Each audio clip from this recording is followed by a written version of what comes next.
এর যত অবতার সমূহ রয়েছেন সমস্ত অবতার সমূহের রূপ গুণ লীলা ব্রহ্মা পূর্বেই বর্ণনা করেছেন, যা বেদগম্য অর্থাৎ বেদ শাস্ত্র যা জানত।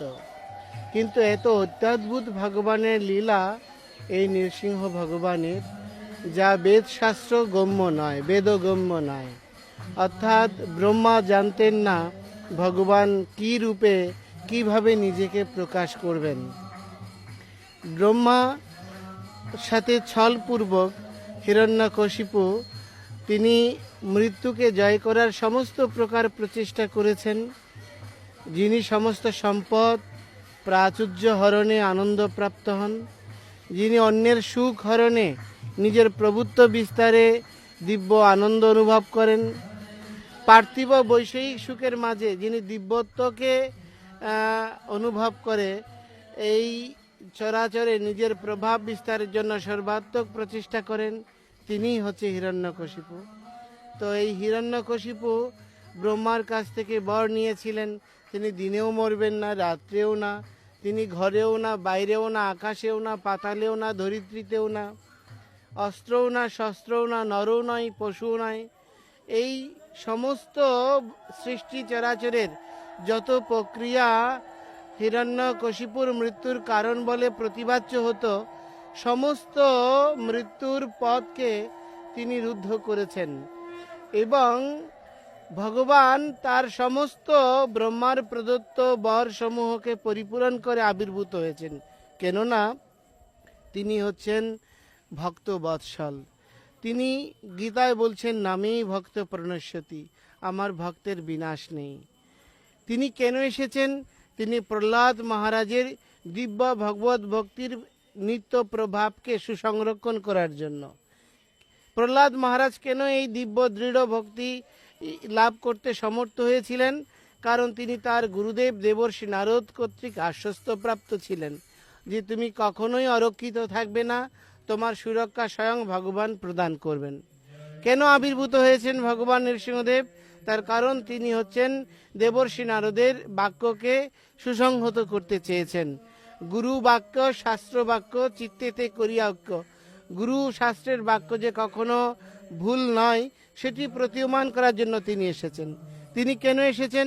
প্রহ্লাদ মহারাজকে সুসংরক্ষণ করে পৃথিবীতে এবং সমস্ত লোকসমূহে ভগবত ভক্তিপর সমস্ত ভক্তকে সুরক্ষার আশ্বাস প্রদানের জন্য এসেছেন। তিনি কেন এসেছেন? আসুরিক দুর্বৃত্ত পরায়ণ এবং ভোগবাদী মানসিকতাকে প্রতিহত করার জন্য। তিনি কেন এসেছেন? তিনি এসেছেন আপন প্রভুত্ব বিস্তার করে, যিনি নিজেকে ভগবান বা তৎসমকক্ষ বলে প্রকাশ করতে চান, তার প্রভাবকে বিনষ্ট করার জন্য। তিনি এসেছেন এই পবিত্র দিনে, যেই দিন পরমেশ্বর ভগবান আপন ভক্তের গুণ লীলা এবং প্রভাবকে এই জগৎ চরাচরে স্থায়িত্ব প্রদান করার সংকল্প নিয়েছেন।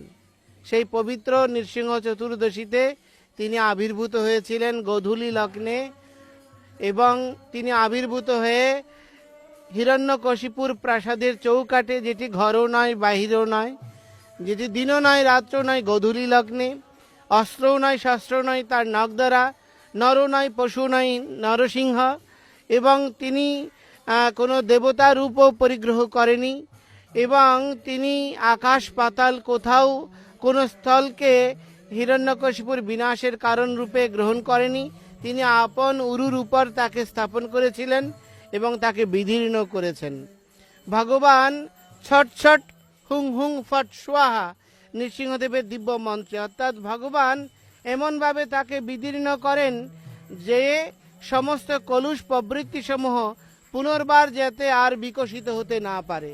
তো কেউ যদি পরমেশ্বর ভগবান নৃসিংহদেবের চরণারবিন্দে পূর্ণরূপে আত্মনিবেদিত হয়, ভগবত ভক্তিপর হয়ে ভগবানের প্রতি তার আত্মসুখ বর্ধনের জন্য, গুরু কৃষ্ণের সন্তুষ্টির জন্য, জগতের হিতের জন্য যদি নিজেকে উৎসর্গ করেন, ভগবান তাকে আপন প্রভুত্ব আপন প্রভাব দ্বারা সুসংরক্ষণ করেন।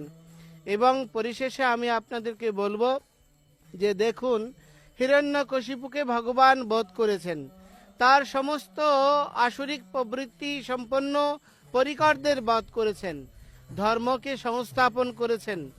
সেটি কোনো সাধারণ কার্য ছিল না।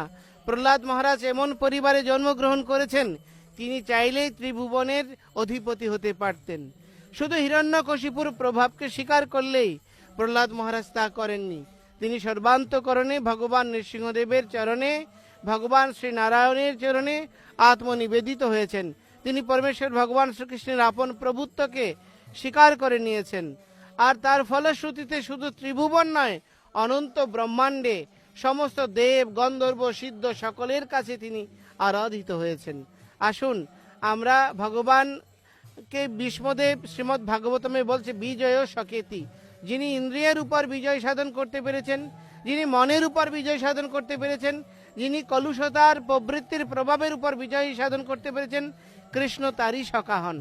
তো প্রহ্লাদ মহারাজ সেইরূপ বিজয়ী।